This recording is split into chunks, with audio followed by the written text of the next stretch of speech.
যত চাঁদাবাজি টাদাবাজি আছে সেগুলি কেমনে কম করবেন, বেশি করবেন, কোন জায়গায় করবেন, কোথায় করবেন না, এগুলি ঠিক করেন।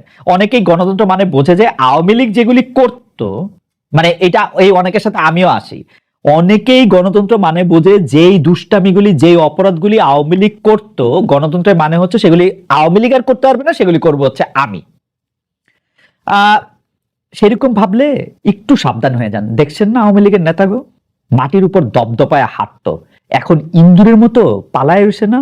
ওরকম করলে আপনাদেরও এই দশা হবে। এইবার একটু কাজের কর্মে মন দেন গো উপদেষ্টা মন্ডলী। অনেক তো সংস্কার করলেন, এর মধ্যে আপনাদের চোখের সামনে দিয়া কাওয়া কাদের পগার পার হয়েছে, 3 মাস কই লুকাইছিল কেউ জানতেন না। কেন?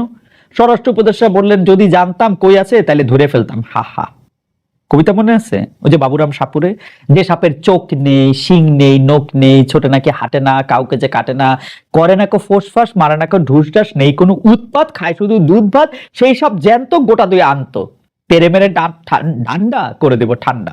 বাহ, বেশ বেশ বেশ। অর্থ উপদেষ্টারে বলি, আওয়ামী আমলে যে অপকর্মগুলি করা হয়েছে, সেই অপকর্মগুলি কথা কয়ে আর কতদিন কইবেন যে এই অপকর্ম হয়েছে, অপকর্ম হয়েছে? 4 মাস হয়ে গেছে গো স্যার, একটু এবার করেন। বা এই যে অপকর্মগুলি করা হয়েছে, ব্যাংকের খেলাপি ঋণের টাকাগুলি যে নেওয়া হয়েছে, সেগুলিকে আমরা ফেরত পাবো? ভবিষ্যতে যেন এরকম না হয় তার জন্য কি ব্যবস্থা করতেছেন আপনারা? বাংলাদেশে মানুষ যখন 50,000 টাকা ঋণ নিতে চায়, তার জন্য জমি জমা, পুকুর, ঘটি বাটি, লোটা গামলা সব বন্ধ করতে হয়। 50,000 কোটি টাকা ঋণের বিষয় এরকম কিছু কি আসে? মানে ঋণ না দিচ্ছে যে তারা, ঋণ যে তারা নিছে, বাংলাদেশে যেগুলি ঋণ খেলাপি আছে এগুলির বিরুদ্ধে আপনারা করেন হত্যা মামলা। এই যে ঋণ খেলাপি একটা ভালো জিনিস, এটা করলে কোনো অসুবিধা নাই। আমি যে ভবিষ্যতে বাংলাদেশে আর কাউরে ঋণ খেলাপি হইতে দেখবো না, এটা আমি কেমনে বুঝবো? কেন এই হত্যা মামলা দেওয়াটা খারাপ? তাদের কেস যখন কোর্টে উঠবে তখন তারা আরামে খালাস পেয়ে যাবে। বরং একটু কষ্ট করেন, এইসব ঋণ খেলাপিদের ব্যাপারে একটু কষ্ট করেন, খোঁজ করেন কি করেছে তারা, তাদের স্পেসিফিক অপরাধেই মামলা দেন। ব্যবসায়ীর সাথে কথা বলছেন, এই যে মাননীয় বাণিজ্য উপদেষ্টা, আপনি ব্যবসায়ীদের সাথে কথা বলছেন, বাজারটারে দেখেন তো, হঠাৎ করে কেউ কৃত্রিম ভাবে বেশি করে টাকা নিয়ে যেতেছে কিনা, কাউকে জিম্মি করতেছে কিনা, এগুলি খোঁজ নেন। আর ছোট ছোট উপদেষ্টা আছেন, যে মানে যে শিশু উপদেষ্টা, ছোট উপদেষ্টা যারা আছেন, তা এবং উপদেষ্টা প্লাস যারা আছেন, উপদেষ্টা প্লাসও আছেন, কিন্তু কিছু কিছু আছেন উপদেষ্টা প্লাস, সেই উপদেষ্টা প্লাস সাহেবরা এই আলতু ফালতু বিতর্ক উস্কায় দেওয়া, এই দেশ ওই দেশ, এইটা দখল হবে ওইটা দখল হবে, এখানে রক্ত যাবে এখানে রক্ত দিব, এগুলি কথা বাদ দেন, মনোযোগ দিয়ে কাজ করেন। যেগুলি উপদেষ্টা প্লাস আছেন, যেহেতু সরকারের নাই, সেগুলি ভালো করে রাজনীতি করেন, রাজনীতি করে কি করবেন এটা মানুষের গিয়ে বলেন গিয়া। আমরা বিজয় দিবসে খুশিতে ঠেলায় ঘুরতে ঘুরতে মোদি ভাই একটা পোস্ট দিলেন, তিনি বাংলাদেশে বিজয় এতই খুশি হয়েছেন যে এটাকে ভারতের আপন করে নিতে চাইতেছেন, মানে আমারাইজ করে নিতে চাইতেছেন। সাথে সাথে আমাদের উপদেষ্টাদের মধ্যে আরো বেড়াছাড়া লেগে গেল। একজন তীব্র প্রতিবাদ চালাইলেন, আরেকজন বাংলাদেশের নতুন মানচিত্র হাজির করে কিছুক্ষণ পরে সেটা আবার মুছে দিলেন। ভাই, যে পোস্ট করে আবার মুছা ফেলতে হয়, সেটা করার আগে কয়েক মিনিট ভাবেন। একই বিষয় দেখা গেল শিল্পকলা একাডেমি কর্মকাণ্ডে, বিজয় উৎসব হয়ে গেল ডিসেম্বর উৎসবে, আবার অ্যাবাউট টার্ন, বিজয় উৎসব হয়ে গেল ডিসেম্বর উৎসব, আবার অ্যাবাউট টার্ন। কিসের ভয়ে আপনারা এরকম পেন্ডুলামের মতো এরকম দুলতে থাকেন? আপনাদের ইনকনফিডেন্সও দেখা যায়, তাতে আপনাদের উপর আমাদের ভরসা করতে ভয় হয়।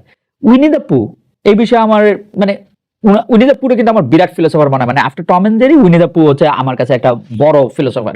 সে বলতেছে doing nothing often leads to the very best of something.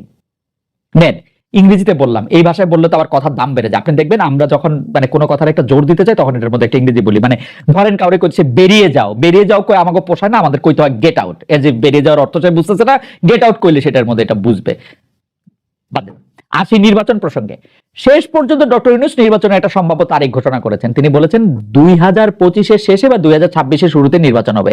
এইবার নিশ্চয়ই বাংলাদেশের পরবর্তীতে যারা ক্ষমতায় আসবেন তারা শান্ত হইতে পারবেন। এখন একটু দম নেন, মানুষের কাছে যান, তাদের দাবি তাদের এক্সপেকটেশন গুলি শুনেন, তাদেরকে প্রতিশ্রুতি দেন, ওয়াদা করেন, বলেন যে আপনারা ক্ষমতায় যাবেন না, দায়িত্বে যাবেন এবং শেখ হাসিনার মতো ফেসিবাদী হয়ে উঠবেন না।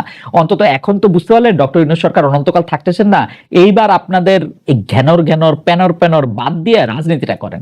এই বাংলাদেশে যত উপানুষ্ঠানিক অর্থনীতি আছে, মানে উপানুষ্ঠানিক অর্থনীতি মানে সাদা বাংলা ভাষায় যেগুলিকে আসলে চাঁদাবাজির বিভিন্ন খানা আছে, মানে এইটা আমি আরেকজনের কাছ থেকে শিখা একটা কথা কইলাম আর কি। আসলে এই যে ইসলামের জন্য এত মানুষের এত স্যাক্রিফাইস, এত কষ্ট স্বীকার, এটা হযরত মুহাম্মদ সাল্লাল্লাহু আলাইহি ওয়াসাল্লামের পথ অনুসরণ করেই তিনিও আরেকটা সাংঘাতিক বৈরী পরিবেশে থেকেও মানুষকে ডাক দিয়েছেন ইসলাম ধর্ম বোঝার জন্য, যে তোমরা দেখো আমরা আসলে কিভাবে খাই, কিভাবে থাকি, অন্যদের সাথে আমাদের সম্পর্ক কিভাবে তৈরি হয়, মোট কথা কিভাবে জীবন যাপন করি, কিরকম কাপড় পরি, কিরকম ব্যবসা করি, দেখো আসো এগুলি নিয়ে কথা বলি। এই যে পারস্পরিক কথাবার্তা, এই যে দাওয়াত, এইটা অনুবাদ করতে গিয়ে তাবলিগে জামাত সারা পৃথিবীতে ঘুরছে, তারা ঘর বাড়ি নিজস্ব ব্যবসা বাণিজ্য চাকরি ফালায় বা কোনো সময় বা কোনো সময় নিজেদের অনেক কাজের সময় তার আর পরিমাণ অ্যাডজাস্ট করে হলো তারা এই জিনিসগুলি করতেছে। অথচ এই যে সাতপন্থী আর জোবায়েরপন্থী মারামারি, কে ওয়াজ করবে আর কে আখেরি মোনাজাত করবে, এই নিয়ে কারাকারি তাবলিগি জামাতের স্পিডের সাথে এটাতে একেবারেই খাপ খায় না।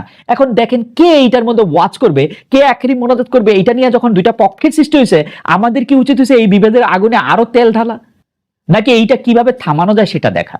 আমরা টঙ্গীতে একটা ছোট মাঠ দিছি, শুধু এমন একটা মাঠ, আমি আগেও বলছি যে এটা আসলে ফরজ ইবাদতের জায়গা না, মানে এটা তো মক্কা না, এটা তো কাবা শরীফের লোকজন হজ করতে যাবে, ইসলামের 5টা স্তম্ভের একটা, অনেক বড়জের এক ফরজের একটা, তা তো না। যথেষ্ট টাকা থাকলে হজ আদায় করতে হবে বাধ্যতামূলক, তা কিন্তু না।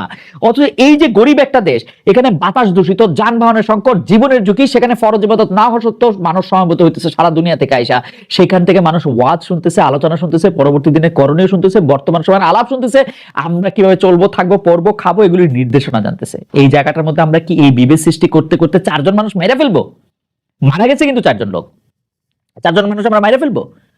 কি প্রতিষ্ঠা করতে আপনারা তাদেরকে মেরে ফেলা হলো বলেন তো? আপনারা কি জন্য তাদেরকে মারলেন আমার একটু বলেন তো? এটা কি যুদ্ধের ময়দান? সাতকে, জুবাইরকে, এর মধ্যে আবার কে সাতপন্থী কে জুবাইরপন্থী, কোত্থেকে এইগুলি আমাদের কাছে এত মারাত্মক ইম্পর্টেন্ট হয়ে উঠলো? মানে এটা কি সবাই খেলা? মানুষের প্রাণ কোনো অর্থ বহন করে না? এটা ব্রাজিল, আর্জেন্টিনা, আবহানী, মোহামেডান, বিএনপি, জামাত, আমরা কি প্রতিষ্ঠা করতে চাইলাম? এটা আমার মনে হয় এক্ষুনি এই মুহূর্তে, মানে গতকালই করা উচিত ছিল, তবু এখনো সময় শেষ হয়ে যায় না। এই মুহূর্তে এই ধরনের কোনো বিভেদের মধ্যে আর থাকা উচিত না, এই বিভেদ পালা উচিত না। কারণ দেখেন, জহির রায়হানের সময়ের প্রয়োজনে গল্প পড়ছিলাম যে আজকে থেকে 3.5 দশক আগে হয়তো, যে দেশ একটা ভৌগোলিক ব্যাপার, 3 প্রজন্ম আগে পরে আমরাই কি বলতে পারবো কোনটা দেশ কোনটা বিদেশ? কিন্তু কিছু জিনিস তো থেকে যাবে, তাই না? এই যে আপনি ইসলামিক আদর্শ বলেন, মানবিক আদর্শ বলেন, এই সময় আমরা মানুষজন কই ছিলাম, সেই জায়গাগুলি তো থেকে যাবে। কি বলবে আমাদেরকে পরবর্তী প্রজন্মের লোকজন? কি উদাহরণ আমরা সৃষ্টি করতেছি? পরবর্তী মানুষ যখন দেখবে এখানে মারামারি করে 4 জন লোক মারা গেছেন, তখন তারা আসলে কি বুঝবে? কি নিয়ে মারামারি হইলো এখানে? আপনারা কি নিয়ে ফাইট করতেছেন বলেন তো? জনাব সাতপন্থী এবং জনাব জুবাইরপন্থীরা কি প্রতিষ্ঠিত করতে চাইতেছেন? কতটা প্রিয় হয়েছেন আল্লাহ? কোন ইসলাম প্রতিষ্ঠিত করতেছেন আমার একটু বুঝান তো, কোন ইসলাম আপনারা প্রতিষ্ঠা করছেন? এবং আমরা যারা এর মধ্যে ফু দিতেছি, এর মধ্যে কে ঠিক কে বেঠিক সেই বিশ্লেষণের বোর্ড বসাইছি, তাদের মধ্যেকার ব্যবধান আরো বাড়ায় তুলতেছি, তারা কি চাইতেছি বলেন তো? এটা কি একটা টেস্ট ম্যাচ? এটা টুর্নামেন্ট চলতেছে? আমরা কি কেউ জিততেছি? এই প্রশ্নটা আমি রাখলাম আপনাদের জন্য। আমাদের দেখেন সবকিছু তাড়াহুড়া, যেন মাথার ভিতরে রেস চলতেছে, এত তথ্য, এত ঘটনা, এত খবর, দুনিয়া বাই বাই করে ঘুরতেছে, আর আমাদের মগজে ট্রাফিক জ্যাম লেগে যাচ্ছে, একটা অস্থিরতা ঘুরপাক খাইতে থাকে। কত কিছু করতে হবে, কত কিছু বলতে হবে, কত কিছু লিখতে হবে, কত কেউ ভুল বুঝতেছে, ভুল ভাল বলতেছে, এদের জবাব দিতে হবে। এই অস্থিরতার চোটে কিছুই করা হয় না, নিজেকে যে এত অপরিহার্য মনে হয়, এটা আসলে কেন হয় এরকম? আমরা একটা ঘোরের মধ্যে থাকতে চাই বোধ হয়। কোনো একটা ইস্যু নিয়ে আমি যদি কিছু না বলি, দুনিয়া কি থেমে যাবে? আমারে যদি কেউ ভুল বোঝে, মনে মনে গালি দেয়, কি আসে যায়? আমারে কেন